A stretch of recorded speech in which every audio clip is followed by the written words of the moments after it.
So unfortunately, there's a familiar thing happening and has been happening since late October and will continue to happen up until February, where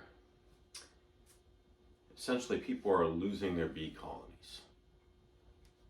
Now, there are a number of reasons why that can happen, but not primarily starvation at this time of year. Occasionally there's a queen issue and the colony dwindles off.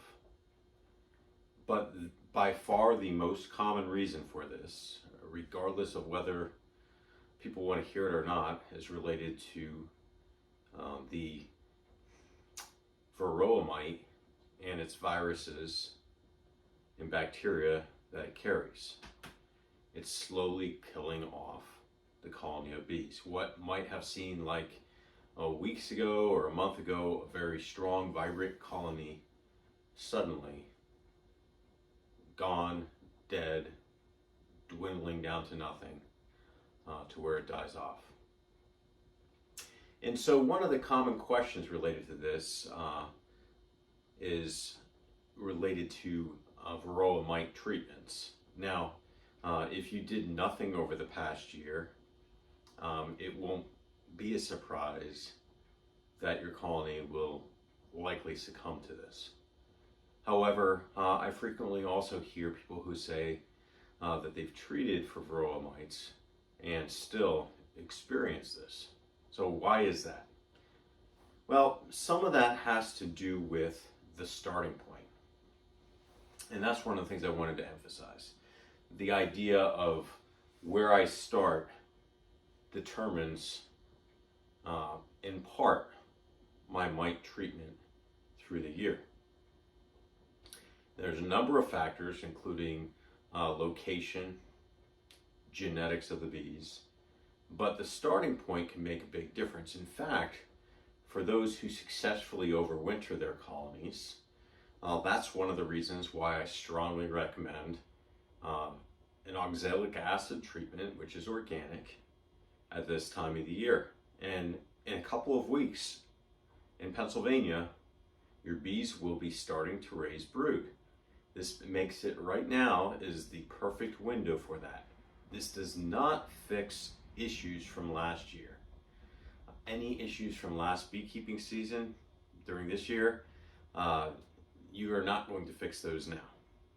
However, it's one of the best things that you can do for your colonies for the first half of next year, and really can set up what you might expect as far as your mite treatment for the year. And so I hear people say they've used treatments such as oxalic acid, Apiguard, Hopguard, Formic, Apivar, and often hear, well, it didn't work. Well, I even used it early in August, I used it late in August. It's not necessarily bound by a certain time period during the year, because the weather can change from year to year and the conditions can change. And that's one of the reasons why you hear so many people saying, check your mite levels. Get comfortable with doing a mite count so you know. Yes, I agree with that. However, where you start can also play a significant role. So if I buy a package of bees, or I buy a nuke, and that nuke has low to zero mites, I will have bought myself a lot of time and a lot of options as far as how I treat for mites during the season. That can make a big difference. If I buy a package of bees or a nuke that has a high mite level, that just keeps exponentially increasing to where I am, if I'm doing my mite checks, I'm just struggling to bring that back down during the season. If I'm not doing my mite checks, I might treat for mites and my colony dies off, and I wonder why that happened. And why is this, right? So some packages of bees, which most come from down south, Georgia or states nearby, or from out west California, and those bee packages are being raised in warmer areas where they're able to shake the volume of bees needed for that package. And since it's warmer, or has been warmer during the winter, the mite levels might be higher in those areas. So it's very important how those companies and beekeepers are managing their colonies, and they are not all managed the same way. So unfortunately, I've seen many times where there are packages purchased that are high in mites, and I'm not criticizing a particular company or anything like that. I'm just trying to make everyone aware that this is the case. So if I got a package treating with oxalic acid before I have capped brood would be a good idea at the start of the season. So at least I can start out low with mites, or buy it from a place where I know that they check the levels of the mites in the packages, or sell packages that consistently have low levels of mites as you start out. Same with nukes. There's nothing wrong with companies that overwinter bees in Georgia, South Carolina, Florida, etc. It gives them an earlier start to the season, an ability to start their nukes early, but they're farther along in the season, which means there's more of a likelihood that these colonies, these nukes brought back up north, do have higher levels of mites. And so I need to be aware of that. Like, I'm starting at a higher mite level than I otherwise would be starting, which can play a role in determining how much and when I have to manage my mites during the season. So very important to know. And if I've overwintered my bees here but haven't treated at this time of year in December with oxalic acid, or didn't have them low prior to this, I may be starting higher than I otherwise would be. And so my levels are going to be higher next year in 2024, which means I'm starting somewhat at a disadvantage. And that's really what I'm trying to convey.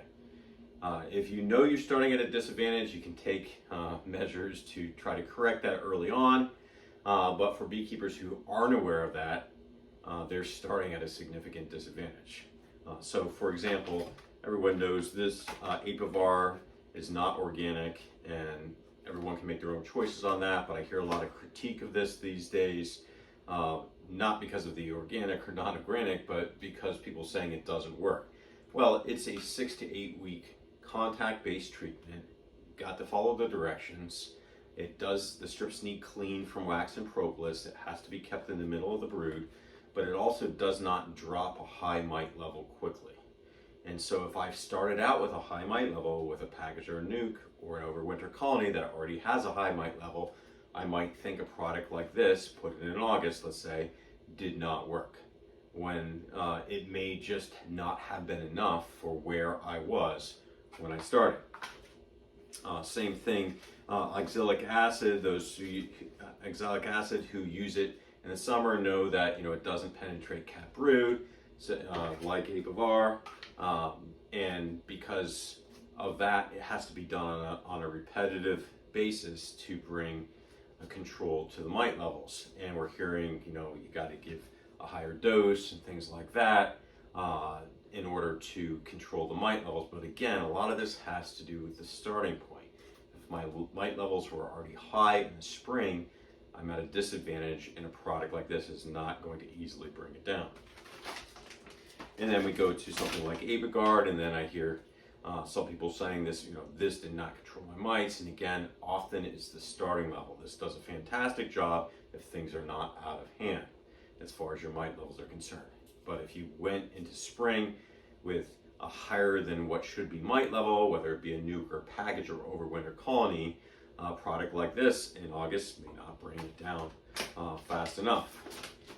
And then, of course, formic acid, which can penetrate capped brood, but we know it has the potential always to be a little bit overwhelming if there's high temperatures, or possibly damage a queen. But if you have cooler temperatures in the spring and you purchased a nuke that had high might have had high mite levels because of its origin. This is a possible spring option while the temperatures are cool, and maybe while you have a lot of boxes on your colony and a lot of space for this, so that it's not as risky to use, and it may be able to bring that mite level down. So as you get into 2024, check your mite levels. If you haven't done an oxalic acid treatment and you are overwintering your bees, I'd encourage you to do that. Just remember, based on your source, where your bees came from as you purchased them in 2024, you may or may not be starting with a higher mite level than what you're expecting. If you start with a high mite level and don't check it till later in the season, or manage it till later in the season, you're going to be behind enough that either it'll be a struggle to fix the issue late in the season, or your bees will die at this time of the year, or by this time of the year, or soon after, and you'll wonder, where did my bees go? What happened to my colonies? I thought I managed the Varroa mites. But where you start does matter.